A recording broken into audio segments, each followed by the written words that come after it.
दोस्तों, लोकसभा में नेता प्रतिपक्ष राहुल गांधी के लिए आज का दिन बेहद महत्वपूर्ण है।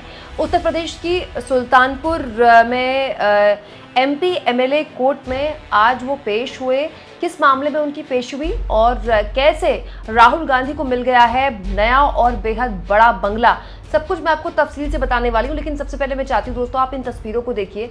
इन तस्वीरों के माध्यम से आपको पता चलेगा कि राहुल गांधी का जो जलवा है एक नेता के तौर पर, उनके अपने पार्टी के अंदर कितना जबरदस्त तरीके से बदला है। दोस्तों, राहुल गांधी यहाँ कोई पार्टी कार्यक्रम में नहीं पहुंचे थे।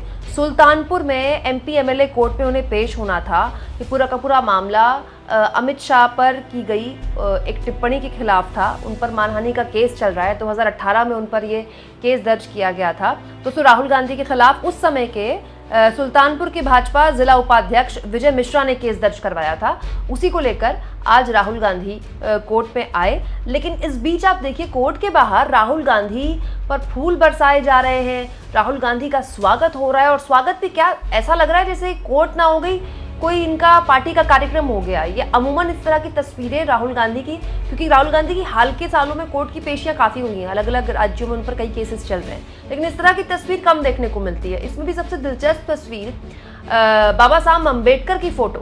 दोस्तों, ये राहुल गांधी के साथ अब एक पूरक बन चुकी है। राहुल गांधी ने हाथ में जिस तरह से संविधान की किताब ली, उस संविधान की किताब ने जिस तरह से पूरे चुनाव के नैरेटिव को बदला। दोस्तों, एक तरफ राहुल गांधी खड़े हुए हैं, एक तरफ बाबा साहब अम्बेडकर की फोटो। ये अपने आप में राजनीतिक मायने तो रखता ही है। सामाजिक न्याय की बात जो राहुल गांधी लगातार कर रहे हैं, चुनाव से पहले कर रहे हैं, जातिगत जनगणना की बात कर रहे हैं, वो किस तरह से उनके समर्थक उसको किस तरह से जोड़ रहे हैं, ये भी अपने आप में बड़ा दिलचस्प है देखना।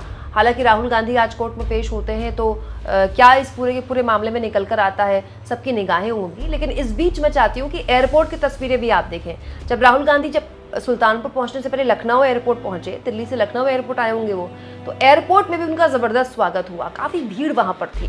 दोस्तों, ये भीड़ जो है इसमें आम लोग नहीं है, ये भीड़ अमूमन पार्टी के कार्यकर्ताओं की है। उत्तर प्रदेश वो राज्य है जहां पर कांग्रेस का नाम लेने वाला कोई नहीं था इस चुनाव से पहले। अखिलेश यादव का लोग मजाक उड़ा रहे थे कि अखिलेश यादव ने कुछ ज्यादा ही सीटें दे दी, कांग्रेस पार्टी तो इतना डिजर्व भी नहीं करती। लेकिन कांग्रेस पार्टी ने बेहतरीन प्रदर्शन करके दिखाया है।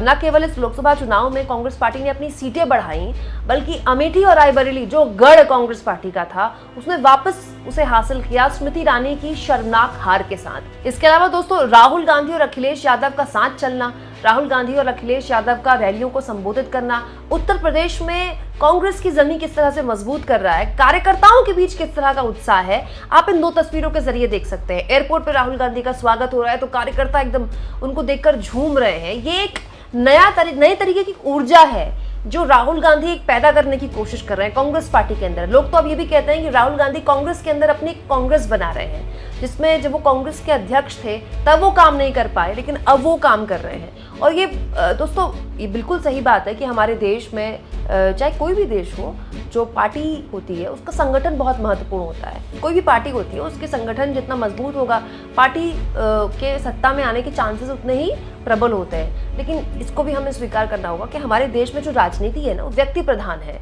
हमारे देश में अभी भी हम किसी पार्टी को पसंद करते हैं, लेकिन उस पार्टी में उस नेता की वजह से उस पार्टी में इन्फ्लुएंस होते हैं। जैसे आम आदमी पार्टी के समर्थकों के लिए अरविंद केजरीवाल उनके सबसे बड़ा चेहरा है, या फिर आप बीजेपी के जो समर्थक हैं उनके लिए नरेंद्र मोदी सबसे बड़ा चेहरा है, या फिर आप देख लीजिए आरजेडी के जो समर्थक हैं, आज उनके लिए जो सबसे प्रमुख चेहरा है वो तेजस्वी यादव है, सबसे फेवरेट चेहरा। एक वक्त में लालू यादव हुआ करते थे। लेकिन राहुल गांधी भी देखिए अपनी पार्टी के अंदर उस एक्सेप्टेंस को पाने में कामयाब हो रहे हैं, बड़े स्तर पर कामयाब हो रहे हैं। और ये बहुत हर लिहाज से कांग्रेस पार्टी और राहुल गांधी के लिए बेहतरीन है दोस्तों, क्योंकि ये इसकी शुरुआत संसद के अंदर से हुई है। संसद के अंदर राहुल गांधी का एलओपी बनना उनको बाय डिफॉल्ट लोकसभा के अंदर ही नहीं, वैसे भी विपक्ष का सबसे बड़ा नेता बना देता है, क्योंकि अब वो आधिकारिक तौर पर लोकसभा में विपक्ष के नेता हैं। और जब आप विपक्ष के नेता बनते हैं तो जाहिर तौर पर आपकी अपनी पार्टी में आपकी स्वीकार्यता तो बढ़ ही जाती है। बल्कि उत्तर प्रदेश में आप देखिए, जिस तरह से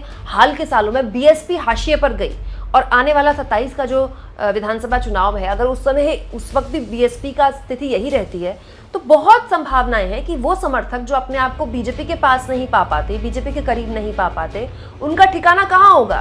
कांग्रेस पार्टी की तरफ होगा या समाजवादी पार्टी की तरफ होगा?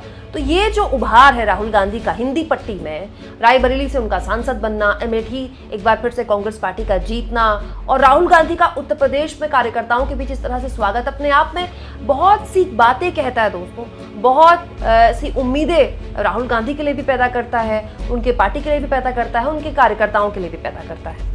दोस्तों, कांग्रेस समर्थक अंशुमन सेल नेहरू हैं, इन्होंने सोशल मीडिया में राहुल गांधी के कोर्ट में पेशी की ही एक वीडियो शेयर की है। आप जरा इस भीड़ को देखिए।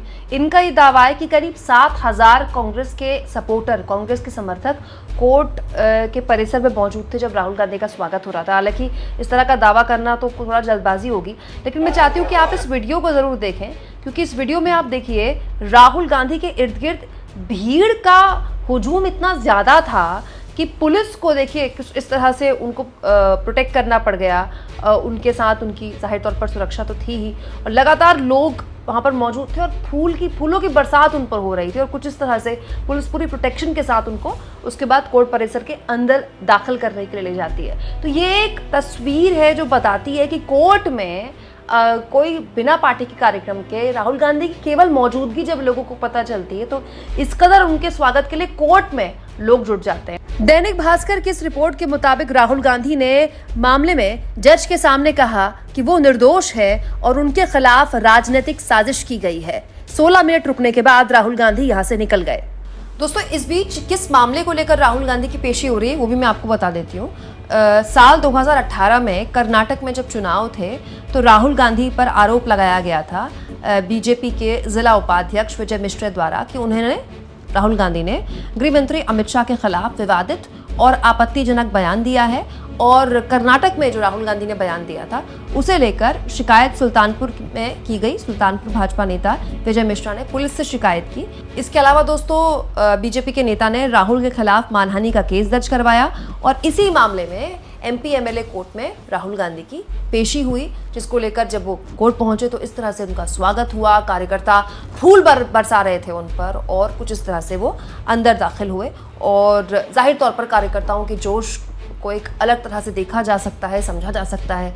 लेकिन राहुल गांधी अपने कार्यकर्ताओं के बीच किस तरह का ऊर्जा पैदा कर रहे हैं, किस तरह का उत्साह पैदा कर रहे हैं, ये अपने आप में बड़ा दिलचस्प है देखना। हालांकि मैं फिर मानती हूँ दोस्तों कि नेता का जिताऊ होना और संगठन का मजबूत होना, हमारे देश में अगर किसी भी पार्टी को सत्ता में काबिज होना है तो उसके लिए दोनों चीज़ें बहुत इंपॉर्टेंट हैं। इन दोनों में से राहुल गांधी ने एक परीक्षा पास की है। 2024 के चुनाव में उन्होंने अपनी पार्टी और जनरली भी अपने आप को साबित किया है कि वो अपनी पार्टी को और खुद को भी चुनाव जितवा सकते हैं।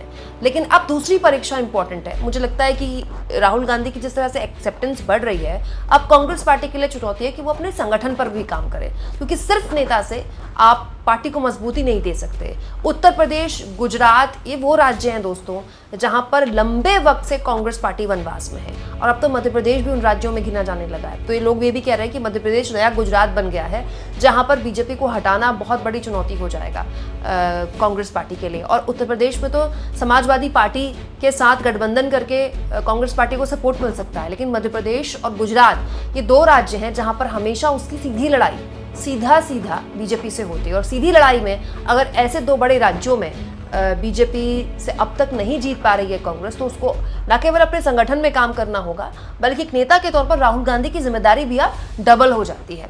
आप इस मुद्दे पर क्या सोचते हैं दोस्तों? कमेंट बॉक्स में जरूर लिखें, और जितना हो सके चैनल को शेयर करें, सब्सक्राइब करें, और थैंक्स और ज्वाइन के ऑप्शन से अगर आप चाहें तो कुछ आर्थिक मदद भी चैनल की जरूर करें।